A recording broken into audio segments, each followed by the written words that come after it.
stamping friends, I'm Karina with karinascreations.com, and I'm going to show you very quickly how to make this wonderful fancy fold card. It's so much easier than it looks. So this is what it looks like when it is opened, and I will put all the details on my blog. I just wanted to film a video to show you how easy it is to do this.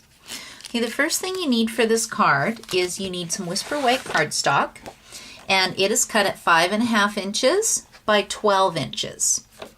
And then you're also going to need a whole bunch of little pieces. So you are going to need 2 garden green pieces that are cut at 1 3/4 by 5 1/4. You need 2 pieces garden green as well. That is 1 1/4 by 3 3/4. 2 pieces of garden green cardstock that are 1 3/4 by 2 1/4.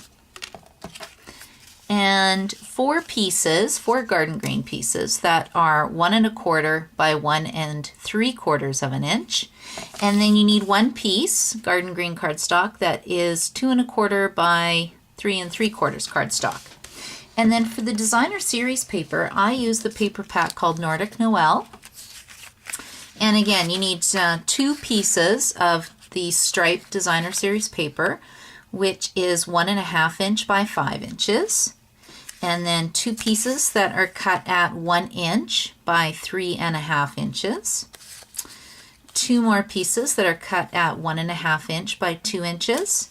And 4 teeny pieces that are cut at 1 inch by 1 1/2 inch.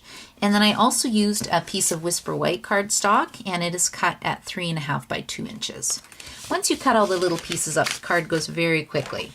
So to make the basis of the card, I am putting the long side of the cardstock, the 12-inch side, into my stamping scoring tool.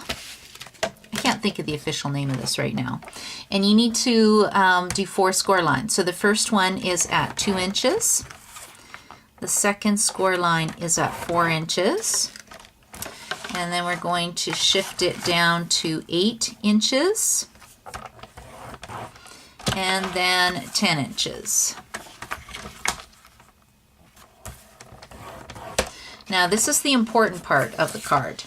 Now I'm going to turn it so that the 5 1/2 inch side is against the top of my scoring tool. And I'm going to place this edge at 1 1/2 inches. And then all I'm doing, I'm not starting at the top and cutting. I am starting from the very first score line that I made, which is at the 2-inch mark. And I am cutting all the way down to the last score line at the 10-inch mark. So you cut from 2 inches to 10 inches. Then you're going to flip your cardstock and then do the other side. Same thing. Line it up at 1 1/2 inches. And I'm going to put this down at 2 inches all the way down to 10 inches.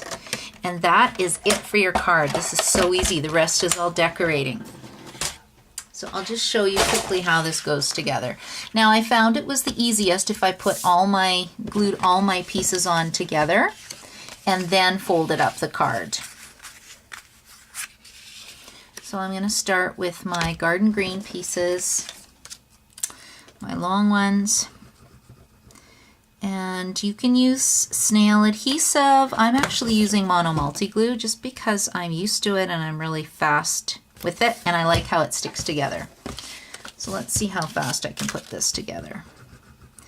If I was smart, I would have had this pre-done for you. So we'll do this and then we'll turn it around, and then these go on at the edges. The other thing I should mention is the stamp sets that I used. I used a stamp set called Bright and Beautiful, and that was for the main greeting inside my card. It has this really pretty greeting that says, "Wishing you bright and beautiful Christmas and New Year's that shines with happiness." So it's a really nice saying. I like that. The other stamp set I used is the Festival of Trees stamp set, and I used Soft Sky and Real Red ink to decorate my trees. Okay, and I am just doing my little panels. Oops, I had a little bit. I guess I should not be putting my adhesive on my card. I'm going to have a little bit of glue where I don't want it. But luckily we sell an adhesive eraser.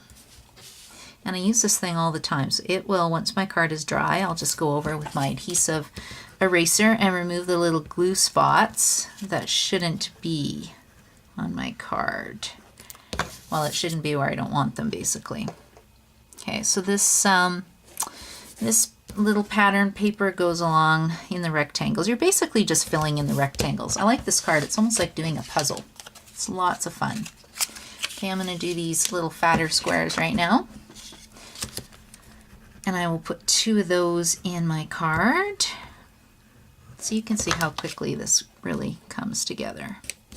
I'm actually going to do a Valentine's one for my stamp set of the month this month. Called Groovy Kinda Love is a stamp set I'm featuring. My last Christmas card is tonight, so I'm starting to move on to Valentine's and birthday cards already. Even though Christmas is a week away. Okay, and I'm almost done. Then I'm just going to put these little pieces on in here. And you know what? I don't think you need to watch me do that. So I will just pull this back in. So this is what the card looks like when it's flat. So when I put the final 4 little pieces on my card, and then I stamp the greeting from Bright and Beautiful stamp set in Garden Green ink on the Whisper White, this is what it looks like. And then you can see the extra pieces I put in using the Festival of Trees bundle. And again, Garden Green ink, Soft Sky ink, Real Red ink. And then I use silver glimmer paper for the little star. And when you go to fold it up, the inside piece, you need to do a valley fold for your first one, 2 mountain folds. The inside one is going to be a valley fold. And then these two folds are going to be valley folds, and then this one is a mountain fold. This is a mountain fold as well. And then when you close it up, you just have to make sure that you use your bone folder and make really nice crisp creases, and then the card will actually fit into a regular envelope, so it's super easy. And I hope you get the idea of the card, and I'll put more details on my blog for you. Anyway, I hope you enjoy the video, and I hope you have a Merry Christmas. Happy stamping!